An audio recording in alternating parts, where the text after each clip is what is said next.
Velkommen til. Den her video den starter lige lidt før, end vi havde troet. Vi har egentlig skulle på en 25 timers bustur, men lige nu der står vi på en resteplads uden i ingenting, fordi buschaufføren simpelthen er kørt videre fra en af stationerne uden en af passagererne. Så vi står og venter på den sidste passager, inden vi kan køre videre. Så det er spændende at se, hvor mange timer den her bustur den bliver, fordi vi var i forvejen til noget 2-3 timer forsinket. Altså.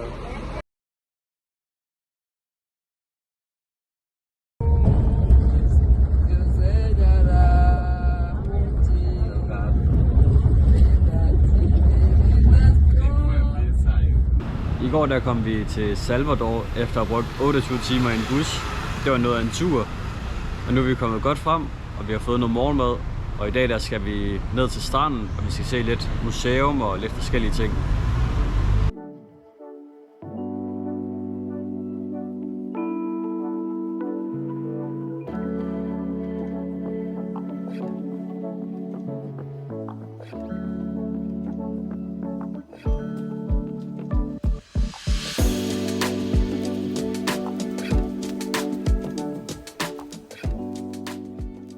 Nu er vi kommet ind på sådan et museum, hvor der også er et fyrtårn, og vi skal rundt og se, hvad der er.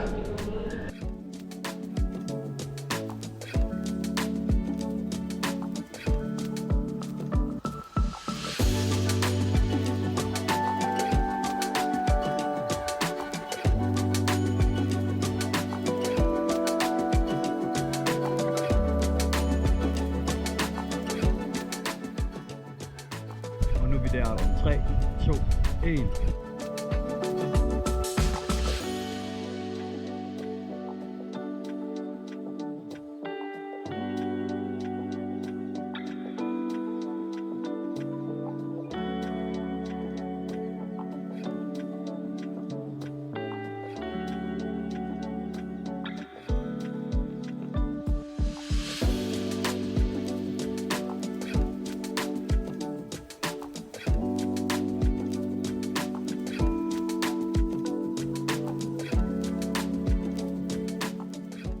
Så blev vi færdige ved fyrtårnet, og nu er vi på vej hen til en anden fæstning, der også ligger her langs stranden.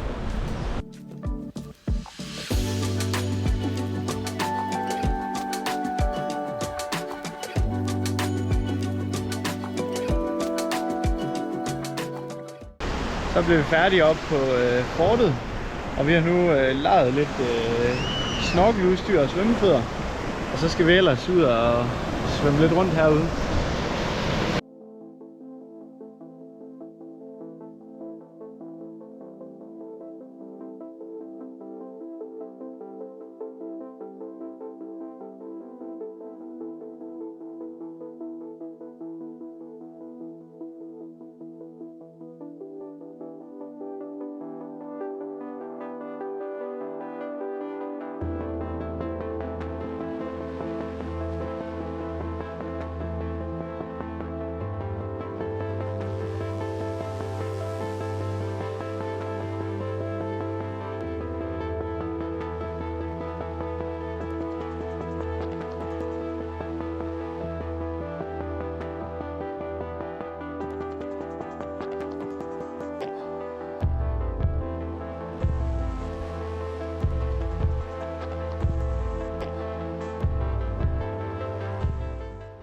Det er godt nok vildt at være herude og snorkle rundt.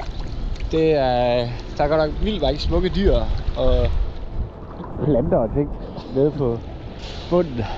Ej, det er fedt det her. Det er virkelig fedt.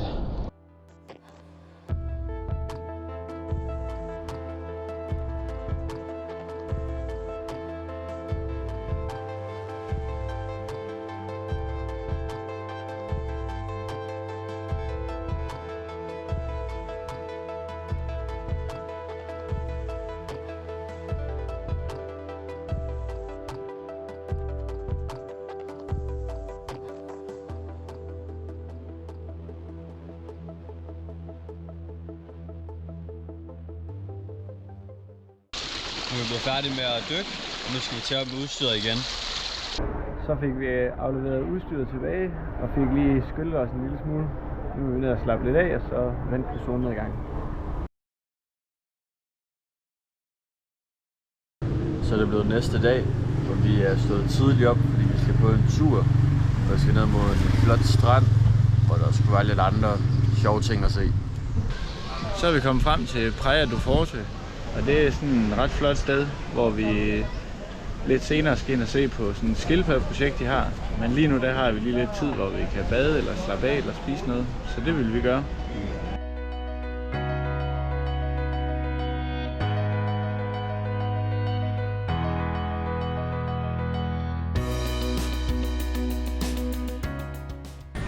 Så er vi blevet færdige med at bade. Nu skal vi ind og se på nogle skildpadder.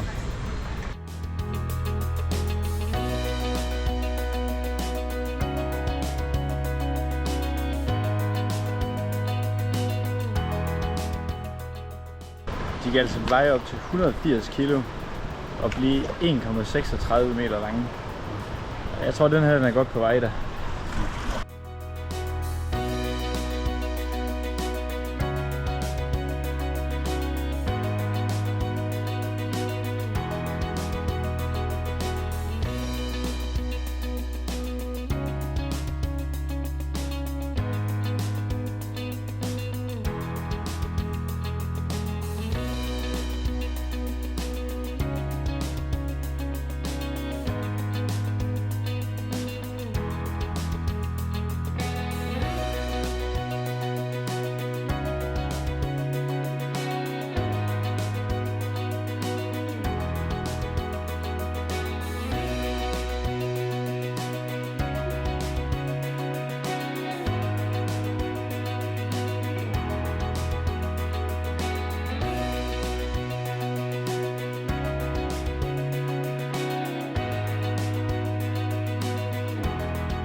Nu har vi været hen og se skildpadderne. De var godt nok store. Der var godt nok mange af dem. Nu skal vi lige ind og se en kirke, der er her bag os.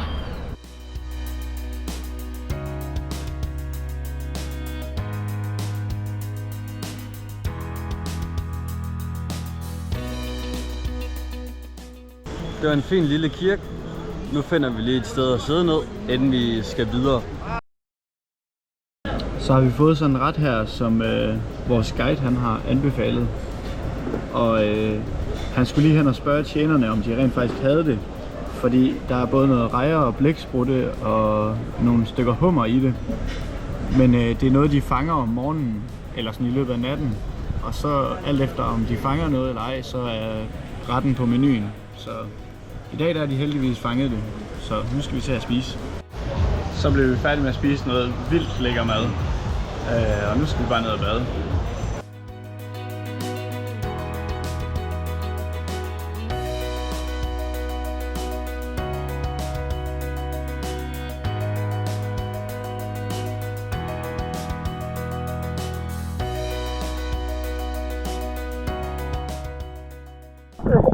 Stemningen den er i top. Det er fantastisk det her. Det er så fedt.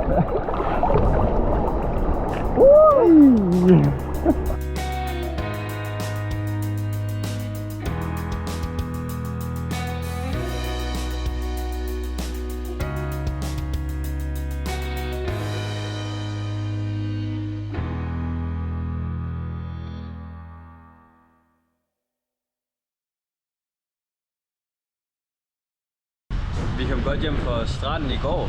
I dag der skal vi til nogle forskellige museer og ind og se Midtbyen her i Salvador, og det glæder vi os til. Det første museum vi skulle hen til, det var desværre midlertidigt lukket. Så nu er vi gået ind til den gamle bydel her i Salvador og skal lidt rundt og se hvad der sker.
simpelthen på et karnevalsmuseum, og det bliver spændende.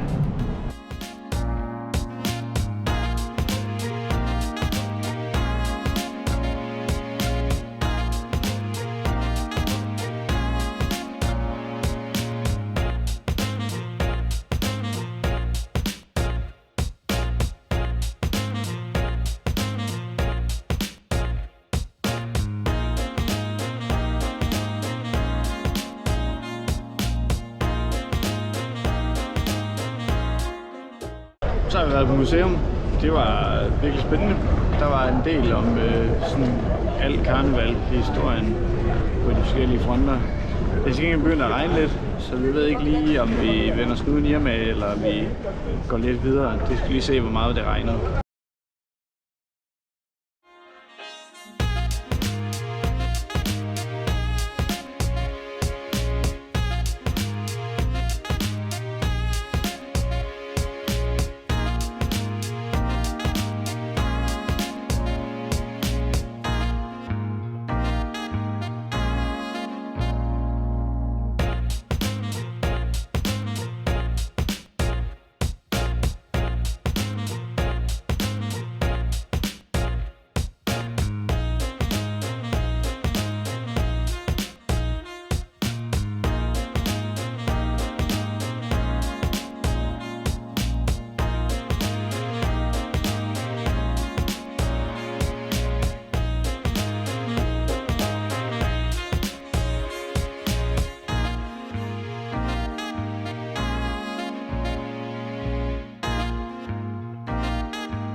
Det var en dejlig dag. Vejret det blev bedre, så vi fortsatte lidt i den gamle bydel.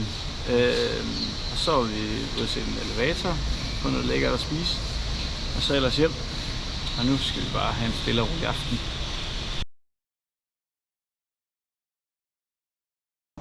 Vi stod tidligt op endnu en dag. I dag der skal vi ud til 2 forskellige øer, og vi står og venter med at komme på en Uber, så vi kan komme hen mod båden, vi skal med.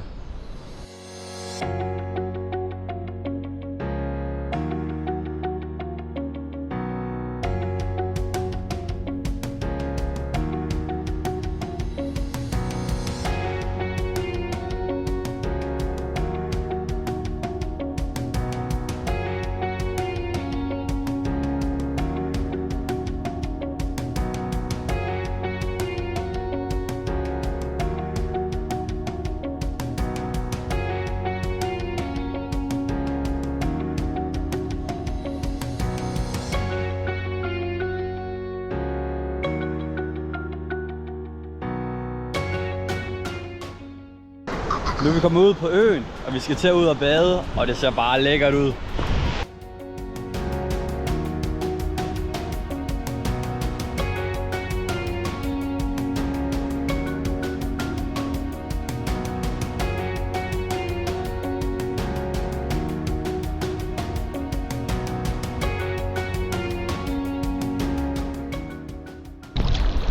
Det var fordi det er ret dejligt at være herude.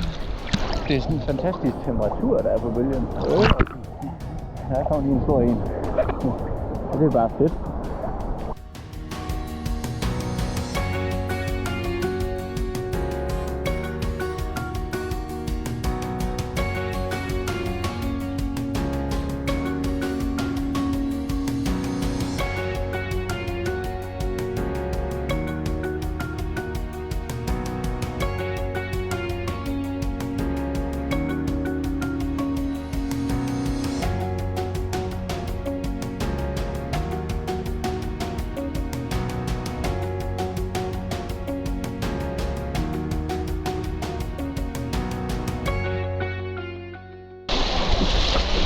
Så er vi godt nok kommet til den anden ø nu. Så er vi kommet hen på ø nummer 2. Nu får vi lige lidt at spise. Og det er virkelig lækkert. Efter vi har spist, så skal vi ud og bade igen. Det er parties, det her. Ja.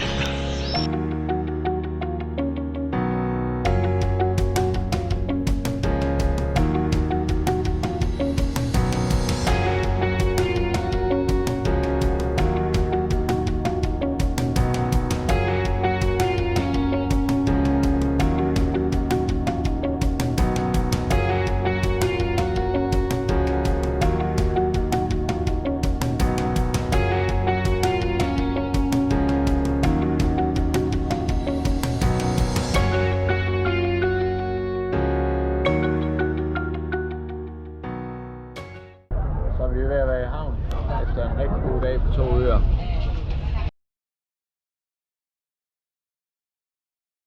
Vi kom godt hjem efter at være ude på de 2 øer i går. I dag der er vi taget ud til en park, hvor vi skal gå lidt rundt og så se, hvad der er her.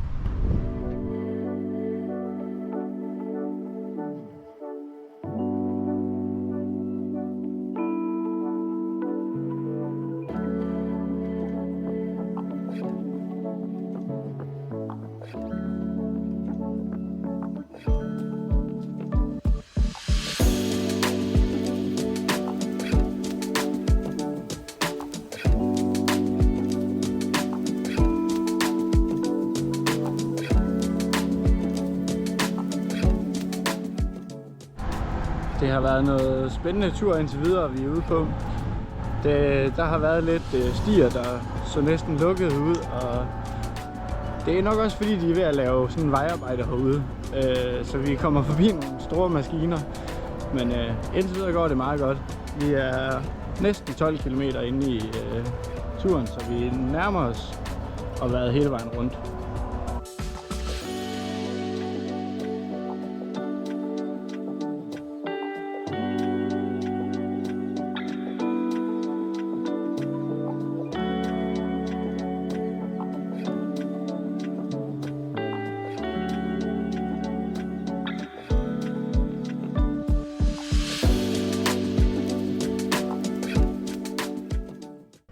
Vi kom godt hjem fra parken i går, fik slappet lidt af, spist en aftensmad. I dag det har været endnu en slap af dag. Det er den sidste aften, vi har her i Salvador, inden vi skal med nogle fly en gang i nat. Så vi ses i São Luís. Ciao, ciao.